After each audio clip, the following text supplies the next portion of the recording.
রহমতের নবী বলেন, আলাইকুম বিসুন্নতি ওয়া সুন্নাতিল খুলাফাইর রাশিদিন আল মাহদিন। আমার আদর্শ সুন্নত, আমার খুলাফা যারা খলিফা এদের আদর্শের নাম সুন্নত, আঁকড়াইয়া ধরো,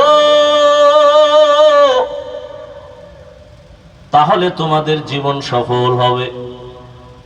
আমারটাও সুন্নত, আমার ছাত্র, আমার খলিফা সাহাবায়ে কেরামের আদর্শ সুন্নত। তারা আমার কেমন খলিফা যে তারা রাশেদিন, নির্ভেজাল পথ দেখানেওয়ালা। বলে কেমন নির্ভেজাল? মাহদিয়িন, চূড়ান্ত হেদায়াত প্রাপ্ত আমার পথ প্রদর্শক। জান্নাতের টিকিট হাতে চলে আসলো জিন্দা অবস্থায়। ونشهد أن سيدنا ومولانا محمدا عبده ورسوله اللهم صل على محمد النبي الأمي وعلى آله وسلم تسليما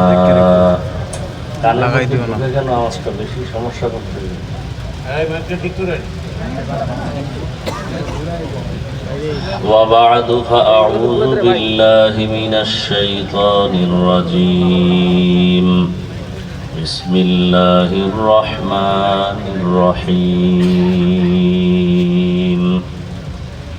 لقد كان لكم في رسول الله أسوة حسنة وقال رسول الله صلى الله عليه وآله وسلم تركت فيكم أمرين لن تضلوا ما تمسكتم بهما كتاب الله وسنة رسولي صدق الله مولانا। আর শান্তি এবং মুক্তি আল্লাহর জাত ও সিফাতের কসম, ইসলাম ছাড়া আর কোথাও নাই।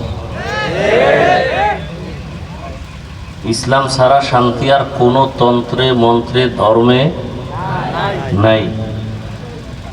এই যে আপনারা, আমি প্রায় সময় বলি পুরান কথা, যে এতগুলো মানুষ টাকার লোভ দেখাইল বৃষ্টিতে, কেউ এই টাইমে থাকতো না। কোন নেতা কেউ যদি বলতো যে 500 টাকা করে দিব, গাঞ্জাখোর ছাড়া কেউ আইতো না। কথা ঠিক না? অথচ প্রত্যেকটা শতকরা 75% যুবক বসার বিছনা নাই, কাদা মাটির উপরে দাঁড়ানো।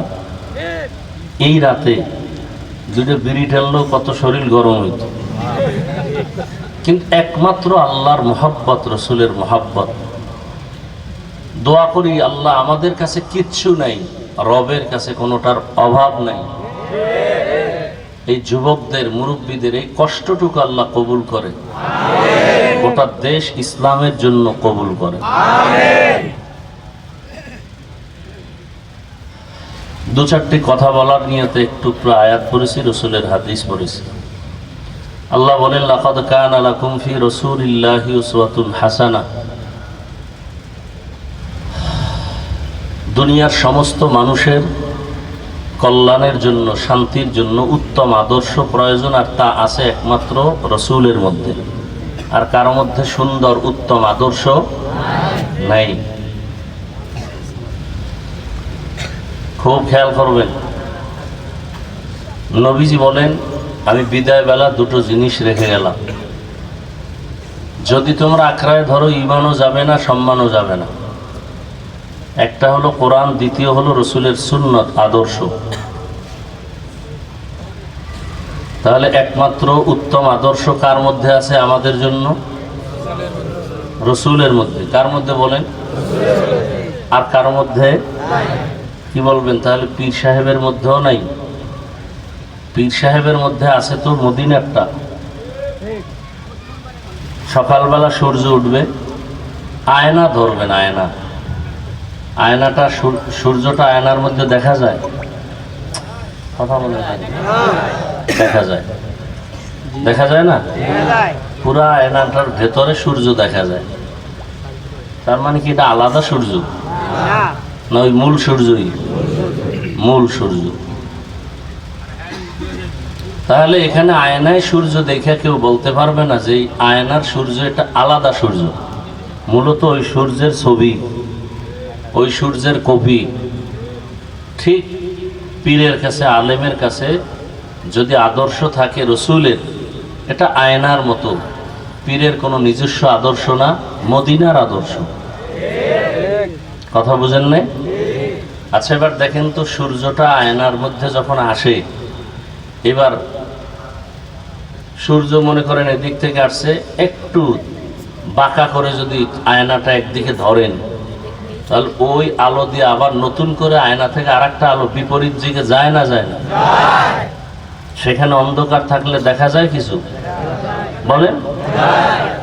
হুজুরের মধ্যে নিজস্ব কোনো আলো নাই, মদিনার আমল সুন্নতের পাওয়ারে যখন ভিন্ন দিকে বান্দার দিকে আলাদাভাবে নজর দেন, কলবের তাওয়াজ্জু দেন, তখন ওর ভেতরে অন্ধকার থাকলে সব আলোকিত হতে থাকে। এটা কি পীরের ব্যক্তিগত আলো? কোন আলেমের ব্যক্তিগত আলো? মূলত সুন্নতের আলো, দ্বীনের আলোটাই ভেতরে আছে, আর এই ফোকাসে অন্য জায়গার অন্ধকার দূর হয়ে যাচ্ছে। কথা বুঝাইতে পারছি? মূল কথা কি, রসুলের আদর্শ ছাড়া উত্তম আদর্শ দুনিয়াতে আর কারো কাছে। বাকি আদর্শ আছে, উত্তম নাই। যেমন আব্রাহাম লিঙ্কনের আদর্শ গণতন্ত্র, মাও সেতুনের আদর্শ, লেনিনের আদর্শ, কালমার্সের আদর্শ। এক কথায় আমি সব জায়গায় বলি, সব আদর্শ নাপাক, একমাত্র রসুলের আদর্শই পাক। সব আদর্শ নাপাক। কেন নাপাক?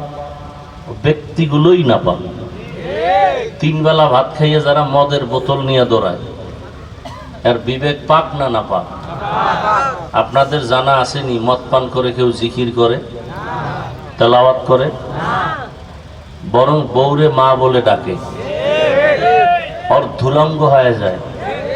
তাহলে তার দিমাগ ঠিক? যার দিমাগ ঠিক নেই, ওর থিওরি যা আসবে তাও ঠিক নেই। আর ভুল থিওরিতে মানুষ যখন কদম দেয়, তখন নিজেরও ক্ষতি হয়, অন্যেরও ক্ষতি হয়। কথা বুঝেন নাই? আল্লাহ বুঝার তৌফিক দান করে। খুব কঠিন হালাত। রসুলের আদর্শ ১৫০০ বছর পরে আজও পবিত্র। মহামারী করোনাকে কে ভুলবে? গোটা দুনিয়া কাঁপায় দিছে। সব দুনিয়া অন্ধকার, স্তব্ধ, স্কুল, কলেজ, ভার্সিটি, ফ্যাক্টরি সব, কিন্তু একটা কোরআনের মাদ্রাসাও বন্ধ হয় নাই। আপনি মানেন বা না মানেন, সত্য কথাটা অন্তত স্বীকার করিয়েন। যদি মানুষ হয়ে থাকে, কোন মাদ্রাসা বন্ধ হয়েছে? একজন কোরআনওয়ালা, রসুলের আদর্শওয়ালা করোনায় মরে নাই। করোনায় মরে নাই, করোনার টাইমে মরেছে, কিন্তু করোনায় মরে নাই। কোন কোরআনওয়ালা, রসুলের আদর্শওয়ালা ভিক্ষা করার রাস্তায় যায় নাই। আজও দেশের করুণ হালাতের মধ্যে কোরআন যাদের কাছে আছে, আদর্শ রসুলের যাদের কাছে আছে, আর এখনো এই মুহূর্তেও সম্মানের সাথে আছে। রসুলের আদর্শ যেমন পবিত্র, এই পবিত্র আদর্শ যেখানে যাবে সেই জায়গা পবিত্র, সে মানুষটা পবিত্র।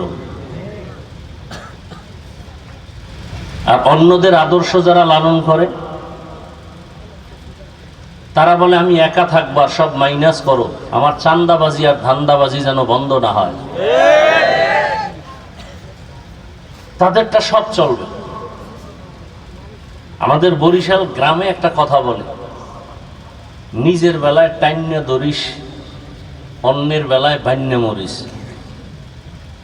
অর্থাৎ নিজের বেলায় সব ঠিকঠাক রাখো, নিজের কাছে রাখো, অন্যের বেলায় মরিচের মতো সব ছিটকে ফেলে দাও। জুলাই আগস্টের আন্দোলনের পরে আবার কেন আন্দোলন হবে? কিসের স্বাধীনতা করলে? কিসের স্বাধীন? করেন, আরো করবেন, আরো আন্দোলন করবেন। খোদার কসম, 1000 বার ওয়াল্লাহি ওয়াল্লাহি ওয়াল্লাহি বিল্লাহি তাল্লাহি, কোটি বার আল্লাহর কসম, ইসলাম ছাড়াই জমিনে শান্তি আসবে না। এই বলতে বলতে মরে যাব, আপনিও মরে যাবেন।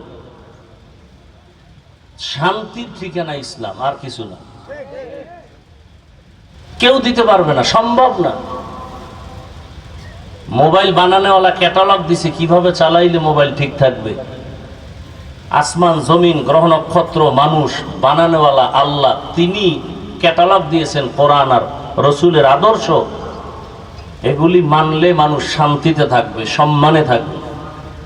দেখেন, আমরা হুজুরেরা শুধু সম্মানে আছি। রসুলের আদর্শ যদি কোনো আওয়ামী লীগের লোক মেনে থাকে, অন্যায় না করে, জুলুম না করে, এরকম লোকও এখনো দেশে নাই, বিএমপির মধ্যে নাই, তাহলে আপনি কেন বলবেন শুধু হুজুরেরাই শান্তিতে থাকবে? মূল কথা, রসুলের আদর্শ যার কাছে আছে তার সম্মান আছে, ইজ্জত আছে। রসুলের আদর্শ, একটা মানুষকে দেখা হলে আগে সালাম দাও। রসুলের আদর্শ, ঘর থেকে যখন তুমি বের হও ডান পা দিয়া বের হও, এবং বের হইয়া তুমি একবার দরুদ শরীফ পড়ো, যে দরুদ নামাজে পড়ি।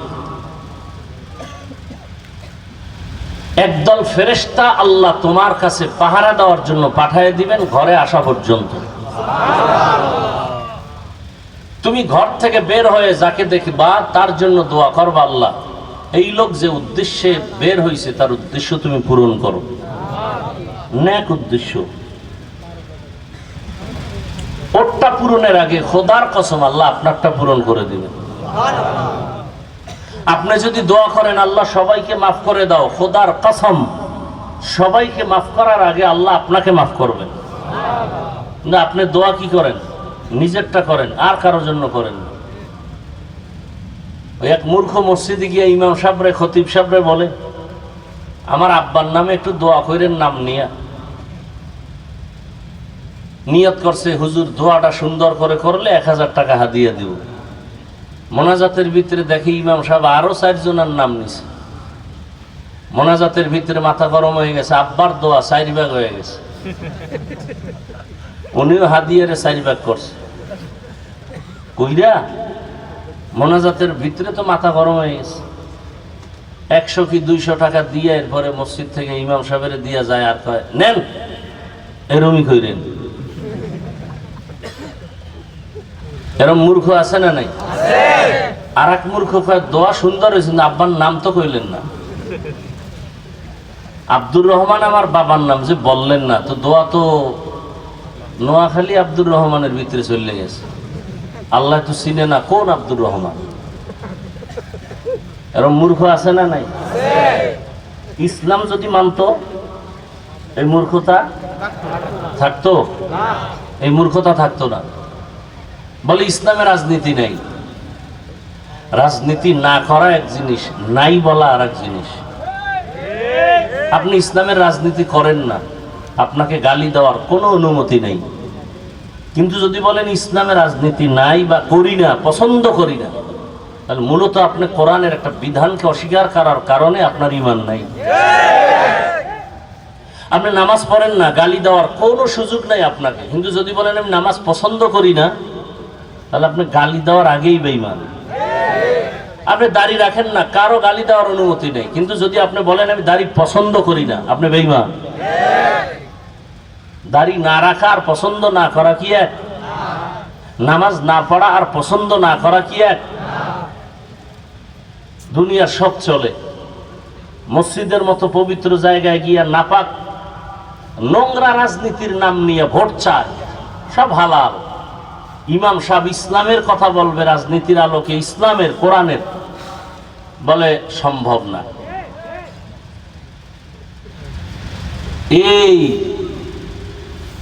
আটকা শিকলে বন্দি আর কত কাল থাকবেন? কিসের কারণে? পিপিলিকার খানা যদি আল্লাহ দিতে পারেন, আল্লাহ আমাকে পারবেন না? তো কিসের ভয়? ভয় তো আপনাকে করবে সব বেঈমানরা, আপনি কেন ভয় করেন? কয় আমিও একটু নাপাক টাপাক ফাঁকে বকে খাই, ভোটের আগেও খাই, সামনে আবার খাবো। একটা চায়ের দোকান দিছি, তাও লোনের টাকা উঠাইয়া, আমার ইমান তো বুঝেন কোন হালাতে আছে, তা আমি কেমনে আর বিরোধিতা করি? আল্লাহ হেদায়েত দান করুন। রসুলের আদর্শ পৃথিবীর শ্রেষ্ঠ, এর মতো দামি আদর্শ আর এই আদর্শ নিয়ে রসুল আগমন করলেন রবিউল আউয়ালে মক্কায়। তখন মক্কার মানুষের আদর্শ কেমন? পৃথিবীর নিকৃষ্ট চরিত্রহীন লম্পট মক্কার মানুষ। কত খারাপ! বলে কন্যা হলেই বাবা গলা টিপে হত্যা করে, বাজারে যায় না লজ্জায়, কন্যা হয়েছে লজ্জা। কিয়ামতের দিন আয়াত নাজিল হয়ে গেল, আল্লাহ জিগাইবেন, ওই হত্যা হওয়া কন্যাকে আল্লাহ জিজ্ঞেস করবেন, ওয়া ইদাল মাউউদাতু সুইলাত বিআইয়ি যামবিন কুতিলাত। ওই কন্যাটাকে জিজ্ঞাসা করবে, তোরে হত্যা করা হলো কেন?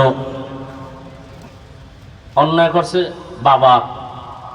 বাচ্চা তো বলতে গেলে কথাই বলতে পারে না, ওই বাবারে না আল্লাহ জিগাইব জুতার বাড়ি দিয়ে, আই বেঈমান, তুই তোর কন্যাটাকে হত্যা করলি কেন?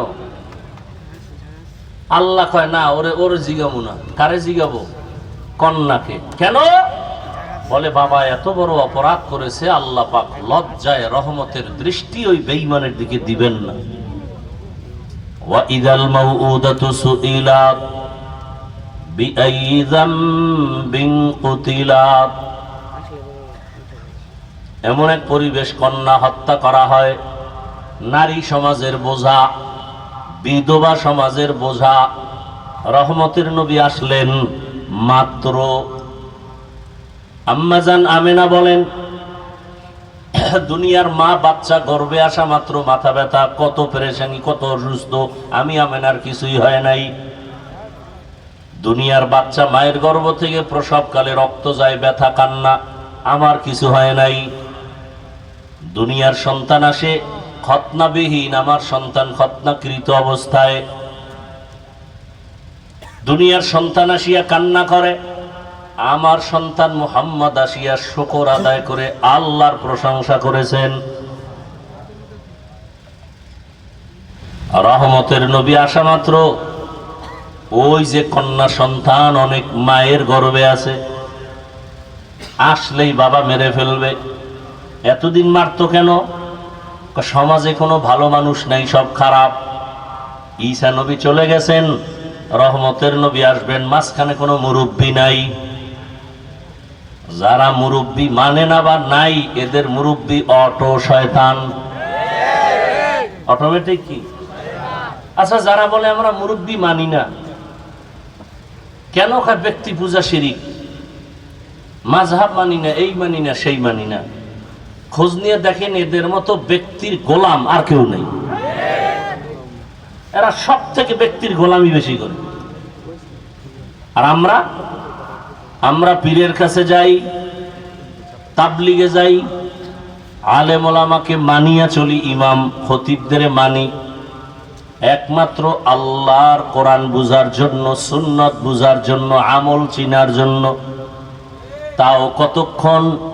কোরআন হাদিস অনুযায়ী তারা আমাদের পথ দেখাবেন যতক্ষণ। আর ওই ব্যক্তির গোলাম যারা, এরা বলে জাহান্নামেও যদি যাওয়া লাগে আমার মুরব্বিরে ছাড়ব না, পীরেরে ছাড়ব না। তাহলে ওই মক্কায় কি নাই? গেছে, 1 মিনিটে ভুলে গেছে। এখন বয়ান না, দোয়া করে যাব, তারপর আপনারা কষ্ট করে আসেন, সেই জন্য যতটুকু পারি বলতেছি। উঠা বসা করেন না, নিজেও ক্ষতিগ্রস্ত হইয়েন না, অন্যের ক্ষতিও করিয়েন না।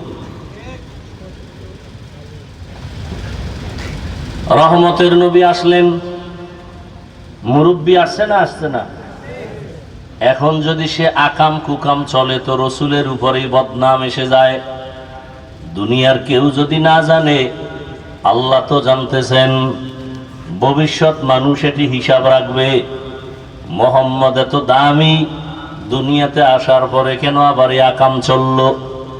আল্লাহ পাক কুদরতি এলেম দিয়া জানিয়া নবী যখন আসছেন ওই সময় যত মায়ের গর্ভে বাচ্চা ছিল সমস্ত বাচ্চাকে আল্লাহ কুদরতের দ্বারা ছেলে বানায় দিলেন, একটাও মেয়ে নাই। ওই সময় মেয়ে আসবে আর জবাই করবা, এটা রসুলের ইজ্জতের উপর আক্রমণ। বিধবা নারী আরবের দুশ্চরিত্রওয়ালারা পছন্দ করে না। আল্লাহ তার জীবনের তরে বিলীন করে নারীর মর্যাদা বাড়ায় দিলেন কিয়ামত পর্যন্ত। শুধু কিয়ামত, কিয়ামতের দিনও নারীদের। এই মেয়ে উঠা বসা করেন কেন?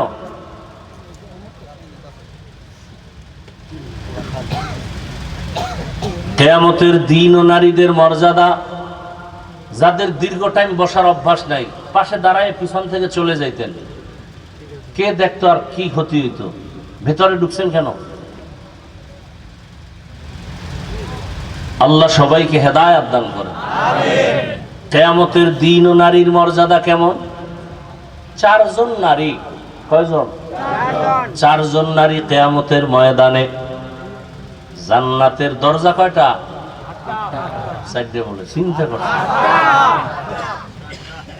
একটু ঠান্ডা, সব শেষ।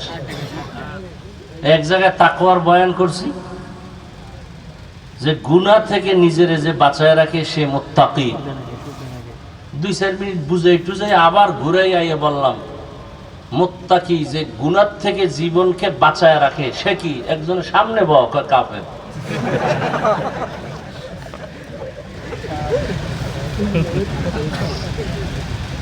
বেউসার এই মোবাইল নিলে আর এক গজব। আল্লাহ সবাইকে হেদায়েত দান করে। কিয়ামতের ময়দানে চারজন নারীর ব্যাপারে জান্নাতের 8টা দরওয়াজা খোলা হবে। হিসাব টিসাব নাই, হিসাব শুরুই হয় নাই। জান্নাতের 8টা দরওয়াজা থেকে 8 জন দারওয়ান ফেরেশতা 4 জন নারীকে ডাকবে, আসো আমার দরজা দিয়া দরজা খোলো, কোনো হিসাব লাগবে না। কয়জন নারী? 4 জন নারীকে ডাকবে, আসো। এর মধ্যে আমগো তাসলিমা নাসরিন একজন। আউযুবিল্লাহ না নাউযুবিল্লাহ? হ্যাঁ, 4 জন নারীকে ডাকবে। তো মর্যাদাটা কেমন চিন্তা করেন তো। রহমতের নবীর কোনো তুলনা আছে? বলেন আছে? কোনো তুলনা নেই। আল্লাহ তাকে কঠিনভাবে বাছাই করছেন। কেমন বাছাই? আল্লাহ বলেন মুসা নবী আমার বন্ধু, ঈসা নবী আমার বন্ধু, ইব্রাহিম আমার বন্ধু, ইউসুফ আমার বন্ধু। সব নবী রসুল আমি আল্লাহর বড় আশিক। মুহাম্মদ আমার বন্ধু। তবে ব্যবধান হলো সব নবী রসুল আমি আল্লাহ তাআলার আশিক, আর আমি আল্লাহ নিজে হলাম মুহাম্মদের আশিক। এবার বুঝেন নবীরে কেমন করে আল্লাহ বানাইছে। চিন্তা করলে মাথা গরম হয়ে যাবে। আসলে আমার মাওলা কত কুদরতের মাওলা। দুনিয়াতে আসার আগে রসুলের আব্বাকে নিয়ে গেলেন, 6 বছরে মা হারায় ফেললেন। 8 বছর রসুলের বয়স। চাচা আব্দুল মুত্তালিব বিদায় বেলা আবু তালিবের হাতটা ধইরা দাদা মুহাম্মদের হাত ধইরা কয়, রে আমার সন্তান আবু তালেব, আমার নাতিরে তোর হাতে আমানত দিলাম। দুনিয়াতে আসিয়া বাবাকে ডাক দিতে পারে নাই। 6 বছরে মা হারা আমার নাতি বড় অসহায়। আমার নাতিরে কষ্ট দিবি না। নাতি আমার পাশে রাতের বেলা ঘুমাইতো, মাঝে মাঝে কান্না করতো, মাকে তালাশ করতো, পাইতো না রে আবু তালেব। আমার নাতি যেন কোনোদিন কান্না না করে, কষ্ট না পায়। কেমন ভাবে আল্লাহর রসুলকে আল্লাহ আগের থেকেই লাইন করে নিয়ে আসছে। মুহাম্মদের এত পাওয়ার কেন? কোন বেঈমানের বাচ্চা যেন বলতে না পারে বাবার পাওয়ার, দাদার পাওয়ার, হ্যাঁ নেতার পাওয়ার। কোনো নেতা নাই। রহমতের নবীরে গালি দেয়, নবী গালি দেন না, গালির জবাবও দেন না, কোনো পাওয়ার নাই। মানুষ যেন ভালো করে মনে করে মুহাম্মদের একমাত্র পাওয়ার হলো আল্লাহ তাআলার কুদরত।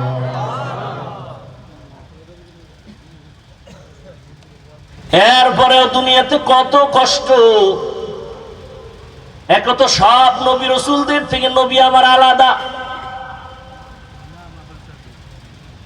কেমন আলাদা? রহমতের নবী যেখানে কদম দেন সেখান থেকে দীর্ঘ বছর পর্যন্ত মিশকের ঘ্রাণ। নবী যখন রাস্তা দিয়ে চলে, রাস্তার দুপাশের গাছ নত হয়ে রাসূলকে সালাম দেন। সুবহানাল্লাহ না?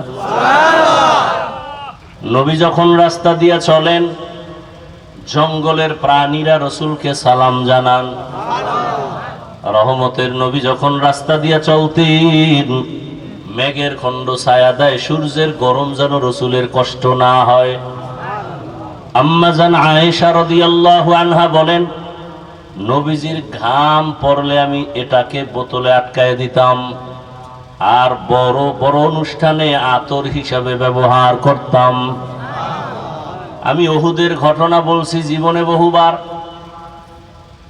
বলতে গিয়ে বলতাম, উহুদের ময়দানে রাসূলের যখন দান শহীদ হয়ে গেল,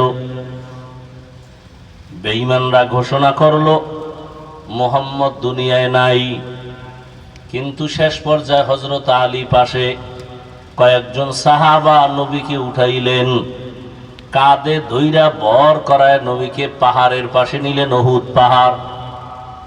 ওই পাহাড়ের যেখানে রাসূল বসছেন আর একটু জায়গায় নবী শুইয়া শুইয়া একটু বিশ্রাম করেছেন। ওই জায়গা থেকে ১৫০০ বছর পর্যন্ত শুধু এখনো মিশকের ঘ্রাণ। এই বয়ান জীবনভর করছি, কিন্তু ওই জায়গাটায় যেতে পারি নাই।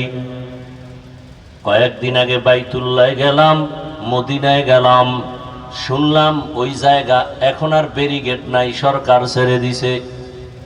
দৌড়াইয়া গেলাম, গিয়া যখন ওই পাথরের পার্শ্বে দাঁড়াইলাম, ভেতরে ঢুকার আগে আল্লাহর কসম ঘেরান আসতেছে। সিনাটা দিয়ে একটু হালকা ভাবে ঢুকা যায়। ঢুইকা ভাবলাম এত ঘ্রাণ, যেটা দুনিয়াতে কোনো ঘ্রাণের সাথে তুলনা নাই। ভাবলাম আবার ভালো করে তাকাইয়া, কোনো কেউ আবার আতর মেখে গেল নাকি রাতের আধারে। দেখলাম না, আল্লাহর কুদরত, এমন একজন রহমতের নবী আল্লাহ আমাদের দান করেছেন। ওই রহমতের নবী জীবনে কোনোদিন একটা মিথ্যা কথা বলেন নাই, চোখ দুইটা গরম করে কারো দিকে তাকান নাই। আরে রাসূল যদি গরম চোখে তাকায়ও জায়গায় পুরিয়া ছাই হয়ে যাবে, রাসূলের চোখে এই পাওয়ার। সেই রাসূল দোয়া যদি করতেন উহুদ পাহাড় স্বর্ণ হয়ে যাইত, কিন্তু পেটে পাথর বাঁধলেন। কেমন মায়ার নবী আমার! নবীর বয়স যখন 25, সব নবী রাসূল তথা সারা দুনিয়ার মানুষের মধ্যে আমার রাসূল আলাদা, শক্তি আলাদা, যৌবন আলাদা। আর সেই রাসূলের 25 বছরের যৌবন আরো কত কঠিন, কত শক্তি। ঠিক সেই সময় আল্লাহর আইন হয়ে গেল, দুইজন স্বামী বিদায় করার, একজন বিধবা নারী খাদিজা রাদিয়াল্লাহু আনহা 40 বছর বয়স, একাধিক সন্তানের মা, 25 বছরের ভরা যৌবনওয়ালা নবী আমার জীবনে কোনোদিন বিবাহ করেন নাই। 40 বছরের বিধবা নারী, দুইজন স্বামী চলে গেল, একাধিক সন্তানের মাকে রহমতের নবী বিবাহের বন্ধনে নিয়েছেন। নবী খাদিজা রাদিয়াল্লাহু আনহার ঘর করলেন, এবং ওই ঘর থেকে রহমতের নবীর 4 কন্যা চলে আসলো। কয় কন্যা? 4 কন্যা। কেমন রহমতের নবী আমার! আরবের মানুষ বিধবা পছন্দ করে না। রহমতের নবী ভরা যৌবন, 25 বছরে 40 বছরের নারী উম্মাহাতুল মুমিনিন খাদিজাকে বিবাহ করে প্রমাণ করে দিলেন কিয়ামত পর্যন্ত নারীর মর্যাদা সবার উপরে ইসলাম দিয়েছে, আর কোন ধর্মে নারীর মর্যাদা দিতে পারে নাই, বরং নারীর উপরে সব ধর্মওয়ালারা করেছে জুলুম। আমগো আম্মা জানেরা বুঝতে পারে নাই, আর জন্মগতভাবে সৃষ্টিগতভাবে তাদের আকল তো অর্ধেক। যত ভিটামিন খাক আর যত ডিগ্রি নিক, পুরুষের জ্ঞানের অর্ধেক। কিয়ামত পর্যন্ত আর ইসলাম ছাড়া নারীর মর্যাদা বাড়াতে পারবে না। আরবের মানুষ ছেলে পছন্দ করে, মেয়ে করে না, অথচ রহমতের নবীর 4 কন্যা, কোনো ছেলে নাই। নবী বলেন, ও কন্যার বাবারা, একটা কন্যা যদি তুমি পাও, তুমি একটা জান্নাতের মালিক। 2 কন্যার বাবা যদি হও, তুমি 2 জান্নাতের মালিক। আল্লাহ খোলা আকাশ, একেবারে আল্লাহর দিকে তাকাইয়া দিলে বুকে হাত দিয়ে বলতে পারবেন, ঘরের মধ্যে একটা কন্যা সন্তান কি গজব না রহমত? একটা সন্তান মায়ের সাথে তেরামি করে, ঘাট তেরামি করে, বাবার সাথে করে, বাবার টাকা চুরি করে, মায়ের দাও কেন? বান্ধবীর সাথে মোবাইলে এমবি ভরে কথা বলতে হবে, সারা রাত আকাম করতে হবে। এই জন্য মায়ের টাকা চুরি করে, বাবার টাকা চুরি করে কোনো মেয়ে করেনি, করে না। তো কথা মেয়ে যে বিপরীত সাইডে আকামের স্লোগান দেয়, ওই টাকা কোনো বাবায় দেয় না, মা দেয় না, ওই বদমাশ যুবক চরিত্রহীন এদিক থেকে টাকা ঢুকাইয়া দেয়। সত্য কথাটা স্বীকার করতে কষ্ট লাগে। ওরে পাওয়ার জন্য এদিক থেকে এমবি ঢুকাইয়া দেয়, তুমি খালি মিস কল দিয়ে তেই যথেষ্ট, আমি এদিক থেকে লাইন ফাইন করে ভালো। ও ঘুমের তুইটা দেখি এমবি 1 মাসের আনলিমিটেড, কই তো নাই, রাত্রে ফেরেশতারা দিল। মেয়েরা সত্য কথাটা স্বীকার করেন, মানেন আর না মানেন, কপাল খারাপ হইলে তো মানবেন না। মেয়েরা বাবাদেরকে যেই পরিমাণ কলিজা দিয়া ভালোবাসে, ছেলেরা এত ভালোবাসে না। বলার ঘটনা না, শুনছি আপনারা ফেসবুক শরীফ চালান, যারা দেখেন নাই, বাবারে ছেলে মাইরে ফেলাইছে, আকাম করতে করতে এটি দেখার আর সময় আছে? আল্লাহ হেদায়াত দান করেন। এবার আসে এই যুবকরা, কম মিথ্যা বলবি না। তোমার ভাই আছে, বোনও আছে, খেয়াল করো, ভাই তোমাকে বেশি কলিজা দিয়া ভালোবাসে না বোন? এ যার বোন নাই তারা কেমনে বুঝা? তোমার যদি বোন থাকতো তো তুমি কোনোদিন অন্যের বোনের উপরে আঘাত করতা না, ইজ্জত নষ্ট করতা না। তবে লিখে রাখ, কেউ যদি অন্যের স্ত্রীর দিকে খারাপ দৃষ্টি দাও, মনে রাখবা তোমার স্ত্রীর দিকে অন্যের খারাপ দৃষ্টি এসে গেছে। তুমি যদি কারো মেয়ের দিকে খারাপ দৃষ্টি দাও, তোমার মেয়ের দিকে অন্যের খারাপ দৃষ্টি আসবে। তুমি যদি অন্যের বোনের দিকে খারাপ দৃষ্টি দাও, তোমার বোনের দিকে অন্যের খারাপ দৃষ্টি চলে আসবে। তুমি যদি অন্যের মায়ের দিকে খারাপ দৃষ্টিতে তাকাও, তোমার মায়ের দিকে অন্যের খারাপ দৃষ্টি চলে আসবে। আল্লাহ হেদায়াত দান করুন। রহমতের নবী বলেন, আমার একটা ছেলে নাই, 4 কন্যার বাবা।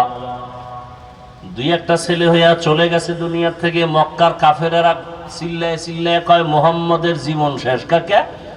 মোহাম্মদ যদি মরিয়া যায় তার বংশ আর থাকবে না, ছেলে নাই, বংশ জিয়াইয়া জিন্দা রাখবে কে? কিন্তু আজকে দেখো, 1500 বছর হয়ে গেল, ওই বেঈমানের নাম দুনিয়ার কেউ জানে না। আর রহমতের নবী বংশ এই পরিমাণ তাজা জমিনের মধ্যে আছে। নামাজ নাই, দাড়ি নাই, কিন্তু এমনও আশেকে রসুল, রসুলের মোহাব্বতে জীবনটা দেওয়ার জন্য রেডি। নবীজির যদিও জন্মগত ছেলে নাই, কিন্তু রসুলের রুহানি সন্তান এ জমিনে অভাব নাই। রহমতের নবী বললেন, আমার একটা ছেলেও নামি 4 কন্যার বাবা। বাবা অসুস্থ হয়ে গেলে ছেলেরা অতিষ্ঠ হয়ে যায়, আর ভালো লাগে না, তাড়াতাড়ি জালালি খতম করায় মারা দরকার। কিন্তু একটা মেয়ে যত যেখানে থাক পাগল হয়ে যায় বাবার একটা নজর দেখার জন্য, সহ্য করতে পারে না। এরে ভাই, রহমতের নবীর আদর্শ, কন্যা হত্যা বন্ধ হয়ে গেল। রহমতের নবীর আদর্শ এত সুন্দর, মক্কার খারাপ মানুষগুলো যখন নবীর আদর্শের মালা গলায় পড়ল, আসমান থেকে জিব্রাইল এসে লিস্টি দিয়ে দিলেন। রহমতের নবী ঘোষণা দিয়ে দেন, এই লিস্টিতে যাদের নাম আছে বিনা হিসাবে জান্নাতি। কয়জনের নাম?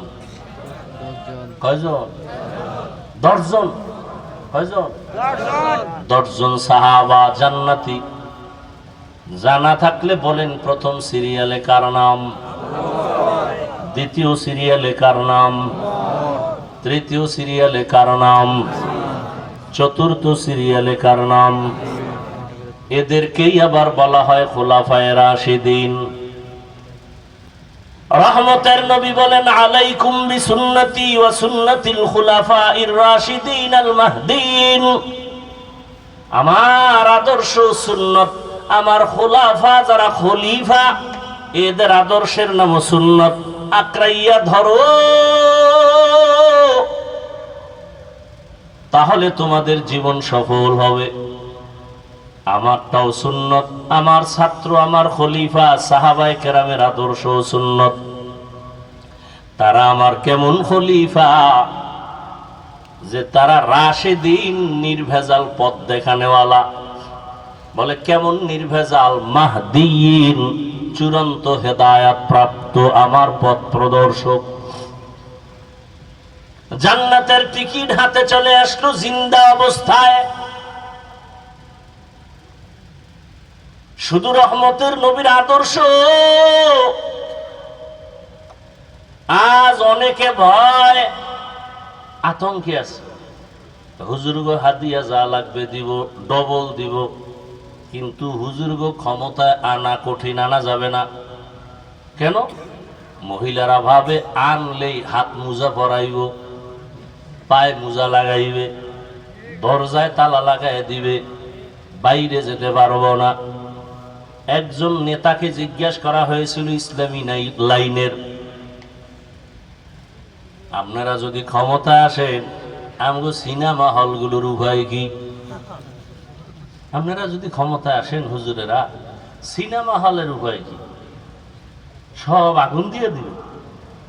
বলে না, সিনেমা হলগুলো আমরা 5 তলা বানাবো এবং প্রত্যেকের মনিটর বড় করব এবং প্রত্যেকটা সিনেমা হল থেকে আমরা সুন্দরভাবে মনিটরে আমরা সব চিত্র সুন্দর করে সবাইকে দেখাবো, ভিআইপি চেয়ারে বসাবো, এসি লাগাই দিব। এখন তুমি বেগানার নাচ দেখবা, সেদিন আল্লাহর খাস ওলিদের কবরের আযাবের বয়ান শুনবা। সমাজ কেমনে চালাবা ওই বিষয়ে বয়ান। ইসলাম কঠিন কোন ধর্মের নাম না, বরং পৃথিবীতে সুন্দর শালীন সহজ ধর্মের নাম ইসলাম। কত সহজ! ধরে নেন আপনার 1 গ্লাস পানি পান করবেন, পিপাসা নিবারণের জন্য আমিও পানি পান করি। আপনি বাম হাতে পানিটা এক টানে পান করলেন, আমিও পান করলাম, তবে ডান হাতে 3 বারে করলাম। আপনারও পানি পান হয়ে গেল, আমারও হলো, তবে আমারটা মদিনার আদর্শে হলো। এটা কষ্ট? এটা কি কষ্ট? আপনারা মোনাজাত দিয়া যাবেন, জুতা পরবেন, আমিও জুতা পরব। আপনি জুতা পরবেন, ডান বামের হিসাব নাই, এমন দৌড় দিবেন, হয়তো কিছু দূর গিয়ে দেখবেন আর একজনের জুতা ভাই। এরকম হয়নি? ধরা খাইলে কয় টেস্ট করলাম, আর না খাইলে গেছি গা। আমিও জুতা পরব, তবে আমি রসুলের সুন্নত অনুযায়ী জুতা পরব। ডান জুতায় ডান পা আগে যাবে সুন্নত, এরপরে বাম জুতায় বাম পা ঢুকবে সুন্নত। এরপরে যখন আমি হাঁটা শুরু করব, ডান পা দিয়া প্রথম হাঁটা কদম দিব সুন্নত। এটা কষ্টের কি? এটা কি কষ্ট বলে? খানা খাইতে বসবেন, আমিও খানা খাই। নবীর সুন্নত হলো আপনি দুই হাতের কবজা পর্যন্ত ধুইয়া খাইতে বসেন, অন্য পাত্রে হাত ধুইবেন, খানার প্লেটে না। আপনার আর ধোয়া টোয়া লাগে নাই। এই প্যান্টের মধ্যে একটা মশা দিয়া বা টিস্যু আছে, এটা মশা দিয়া খাইতে বসছেন। খায় ডান হাত দিয়া আর বাম হাত দিয়ে লবণ লয়। ভদ্র। কোন হাত দিয়া? বাম হাত দিয়ে লয় কেন? এটা বাথরুমে ব্যবহার, এই জন্য একটু ফেলে বার আসে, এটার থেকে আলাদা। হাসেন। ওই কুত্তাগুলো, মানুষরূপী জানোয়ার গুলো আমাদেরকে মানুষই মনে করে। ওর দেখলে কলিজাটা আর লগে থাকে না। কিন্তু লিখে রাখো, ইমাম মাহাদি আসতেছেন। আমেরিকার খবর লও, সারা দুনিয়ার খবর লও, গুগলে, বাইরে যাওয়া লাগবে না, কোনো হুজুরের অজের দরকার নেই, গুগলে ঢুকো। কি পরিমাণ বিধর্মীরা মুসলমান হচ্ছে, কি পরিমাণ মাদ্রাসা মসজিদ হচ্ছে সারা দুনিয়ায়। মনে হয় জানো, দেখছনি দৌড় চলতেছে, দৌড়। জালেম আর পাওয়ারে বসতে পারে না, থাকতে পারে না। মনে হয় যেন ইসলামের পূর্বাভাস, ইমাম মাহাদি আসার পূর্বাভাস। একটা মানুষও ইসলামের বিপরীত লাইনে থাকবে না পুরো দুনিয়ার ভেতরে। ইমাম মাহাদি যখন আসবেন, একটা মানুষও, তখন তার কাছে ইসলাম বড় মজা লাগবে। এই যে আমি টুপি পরি, আপনি পরেন না কেন? মাথা গরম হয়ে যায়। মাথা গরম হয়, আমার তো জীবন হইল না। অথচ আপনিও মুসলমান, আমিও মুসলমান। আপনার আল্লাহ আমার আল্লাহ এক না দুই? নবী, কাবা, ধর্ম, কালেমা, কোরআন, হাদিস, দুনিয়াতে আসার সিস্টেম, বিদায় বেলা কাফনের সিস্টেম। আপনারও 3 কাফন, আমি বক্তার সম্মান একটা বেশি হবে? হ্যাঁ, আমারও 3 কাফন, কালার আলাদা। কি সবার? গরিবেরটা একটু ডিসকালার, অন্য কালার হবে, নরমাল। আফসোস, কে ধনী, কে গরিব, কে আলেম, কে মূর্খ, সবার কাফনের কালার এক, সাইজও এক। কাফনের উপরে লেখা থাকবে এমপি সাহেবের লাশ, বড় হুজুরের লাশ।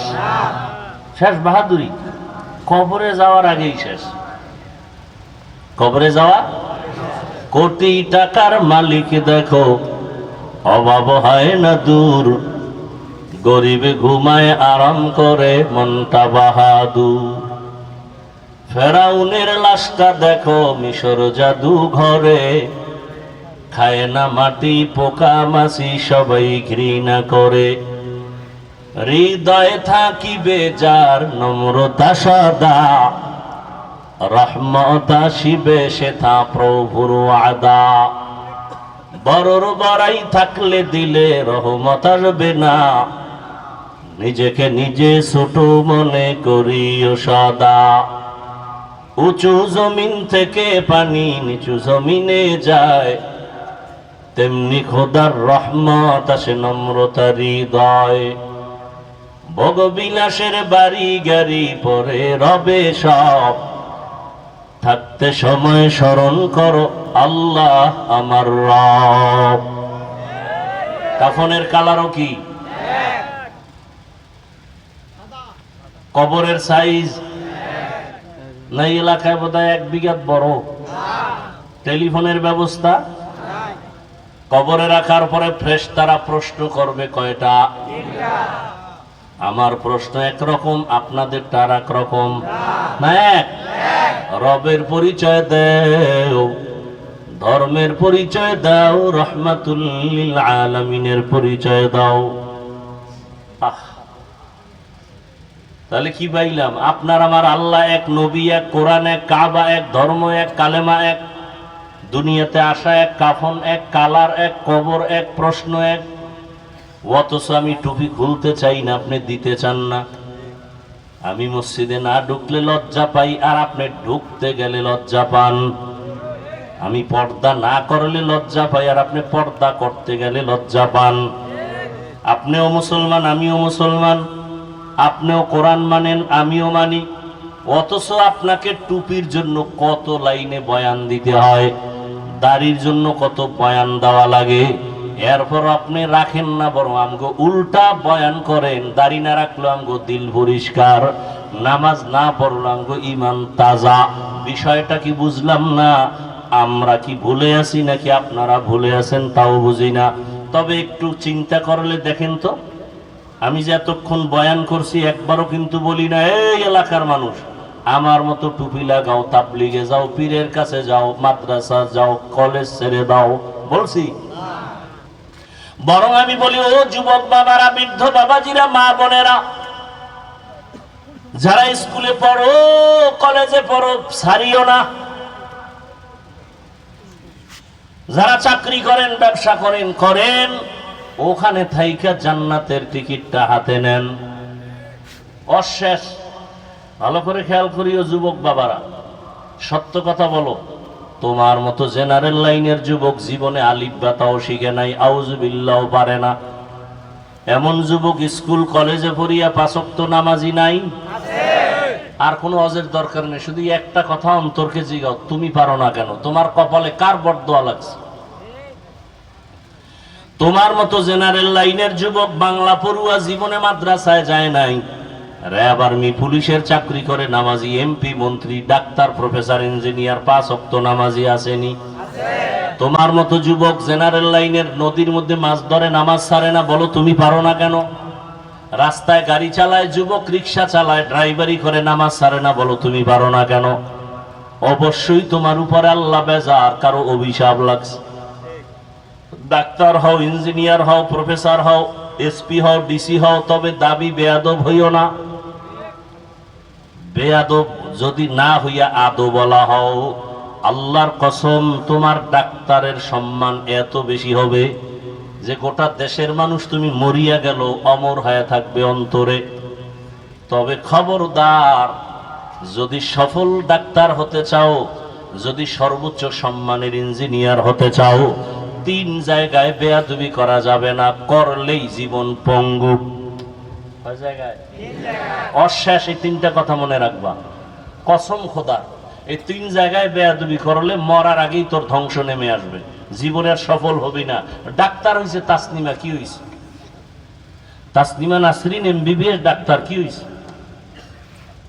ওর লাশ লয়ে আসতে পারবে বাংলাদেশে?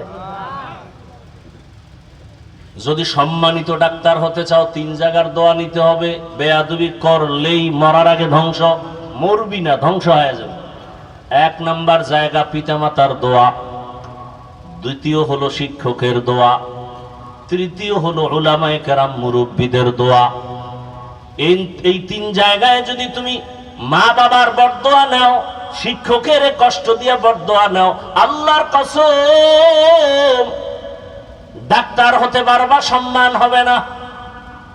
কত ডাক্তারই তো এই টঙ্গিতে আছে, এমবিবিএস ডাক্তার, চেম্বারওয়ালা 10 জন আছে। কথার কথা, সবার কাছে সমানভাবে রুগী যায়।